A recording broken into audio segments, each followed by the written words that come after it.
Hello, friends. This is a very great line, but it is very difficult to follow. So, I'll be discussing something which is bit easy to follow and very helpful.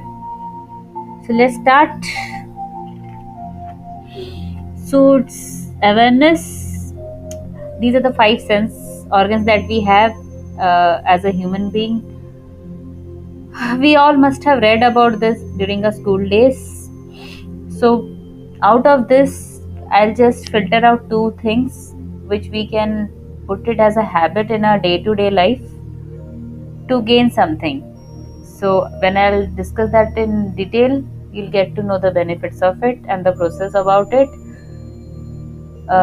But just to give a tip that you have to get that habit inbuilt in you, and for that, you have to practice it for 21 days. So, this is a golden rule how to get a good habit into yourself. That is, you have to practice it forcibly for 21 days.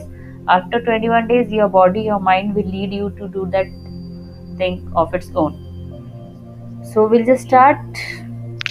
So, it's the first thing I would like you people to think about yourself is how you breathe.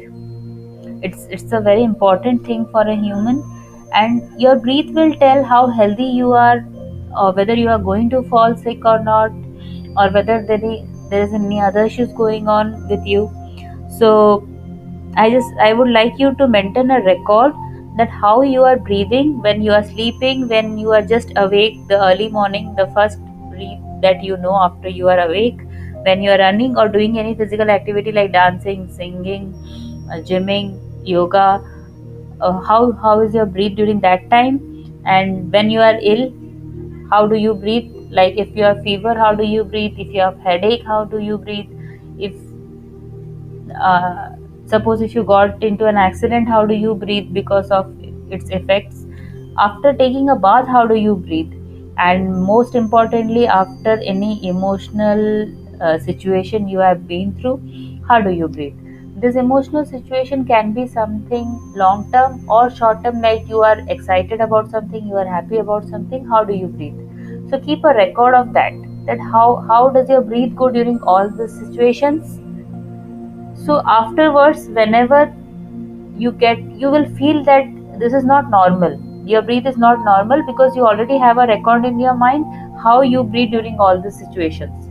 So if things are not normal, that means something is going to happen to you, so you can take precautions before that.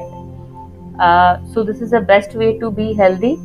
Now I would just like to share a piece of information that we have two nostrils, left and right. So all you whenever you wake up in the morning, try to notice what is the rate at which you are breathing. You will always find that your left and your right nostrils do not take in or give or exhale at the same rate. Sometimes the right side is dominant, sometimes the left side is dominant, but they do have a different rate of breathing.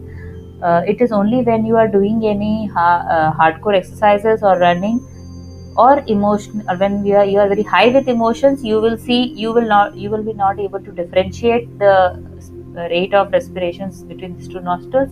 Else, when you are in a calm situation, when you are sleeping, when you are just awake, during other conditions, you can easily figure out the difference between the exhalation and inhalation of both the nostrils.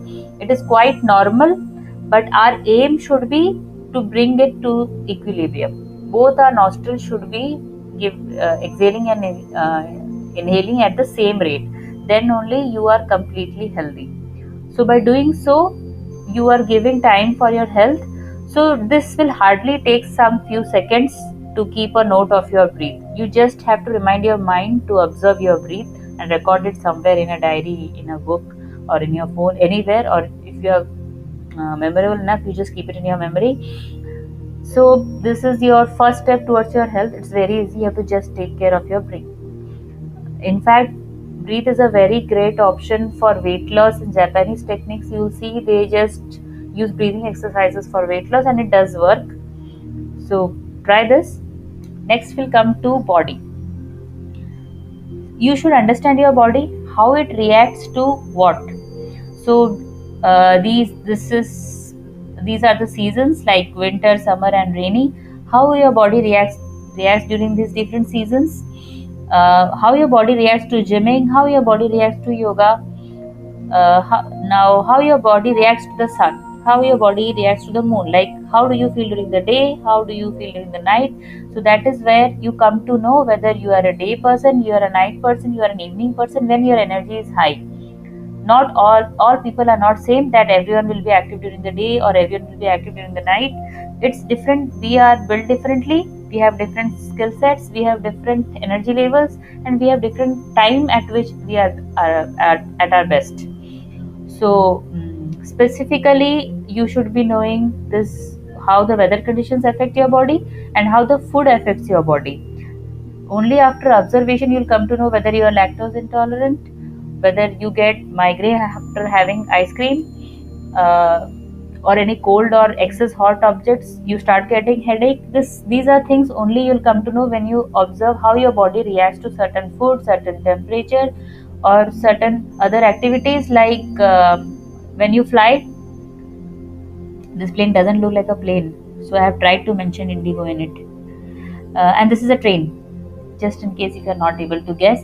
So when, how does your body react to travel? When you travel in flight, when you travel in train, when you travel in bus, how does your body react? So you have to again observe this and record this and again act accordingly to be healthy, and obviously to get to be at a good energy level and to work efficiently. So try to utilize this in your daily life. Thank me later. Good night.